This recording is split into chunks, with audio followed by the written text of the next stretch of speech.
السلام عليكم ورحمة الله وبركاته. النهاردة مع بعض في فيديو جديد. يا بخت اللي يلاقي حاجة ضاعت منه ترجع له، لكن المصيبة اللي لما ترجع له الحاجة دي تبقى وهم متغلب بإعلانات. السؤال بقى، هل فعلا تطبيقات استرجاع الصور بتنقذ ذاكرتك ولا بتتباع لك الأمل بقطعة؟ استنى للآخر وتعرف ليه الناس كتير قالت ان التطبيقات دي بتستغل الخوف المستخدم اكتر ما بتساعده. النهارده هنتكلم عن تطبيق استعداد استعداد الصور، واللي اسمه يخليك تحس ان صورك ضاعت خلاص. طب خلاص رجعت، بس الحقيقة مش دايما زي العنوان.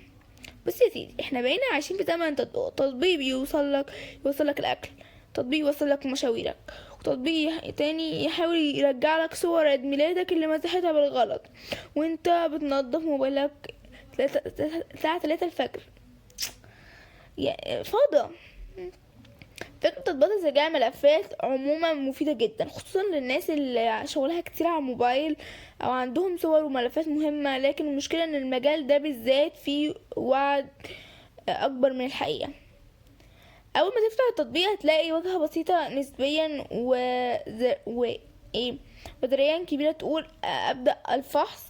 التطبيق بيعمل سوفت على الموبايل ويحاول يجيب الصور والفيديوهات والملفات اللي اتمسحت، وبعض المستخدمين فعلا قالوا ان رجع لهم صور كانوا فاكرين انها راحت للابد، خصوصا الصور القديمة او الملفات اللي كانت موجودة في كاش او مصغرات. لكن هنا تيجي اول صدمة، ناس كتير اكتشفت ان التطبيق احيانا بيرجع صور موجودة اصلا على الجهاز او بيجيب نسخة بجودة ضعيفة جدا. طبعا بما ان مجاني فانت لازم تدفع بطريقة تانية بالاعلانات، كل شوية اعلان، كل ضغطة اعلان، لدرجة ان بعض الناس قالت انا حسيت ان التطبيق معمول للاعلانات اكتر من الاسترجاع نفسه. وكمان خصوصا خواص مقفولة لازم اشتراك، يعني في كذا، يعني تعمله مثلا يوم او اتنين وتلاقي ايه قفل، انا عايز فلوس، هيقولك كده ماشي. كمان اشتراك او تدفع عشان تفتح لك النسخ دي والحاجات المقفولة. ودي نقطة ناس كتير اشتكت منها في التقييمات. التطبيق مش مشبوه مشابهة عن المتجر. نيجي بقى النقطة اللي مش بيحب حد يتكلم عنها. التطبيق بيكسب منين؟ ببساطة من 3 حاجات: الإعلانات، وشراء المميزات المدفوعة، وجمع البيانات الاستخدام بشكل غير مباشر زي مدة استخدامك للتطبيق ونوع جهازك وبعد سلوكاتك داخل التطبيق. ده حاجة موجودة في تطبيقات كتير مجانية. مش التطبيق ده بس، وبعض المستخدمين اصلا بيبقوا قلقانين من فكرة ان التطبيق استرجاع الصور بيبقى واخد صلاحيات وصول لكل ملفاتك وصورك. هل ده معناه انه بيسرق صورك؟ مفيش دليل مباشر على كده، لكن المنطقي ان ما تديش اي تطبيق صلاحيات زيادة عن اللزوم، خصوصا التطبيقات اللي بتتعامل مع ملفاتك الخاصة. ولو هتستخدم نوع ده من التطبيقات اقفل الانترنت اثناء الفحص لو تقدر، وارجع صلاحيات دايما. تمام. من الحاجات كمان اللي لازم تفهمها ان الاندرويد الحديث اصلا بقى اصعب من الاسترجاع الملفات بسبب التشفير والحماية. يعني ايه؟ يعني التطبيق يقول لك هيرجع كل حاجة بنسبة 100%. غالبا بيغلب حتى الخبراء حتى او اكتر بيأكدوا ان النجاح الاسترجاع بيعتمد على نوع الجهاز ووقت حذف الملف وهل احتفاظ فوق البيانات جديدة ولا لا.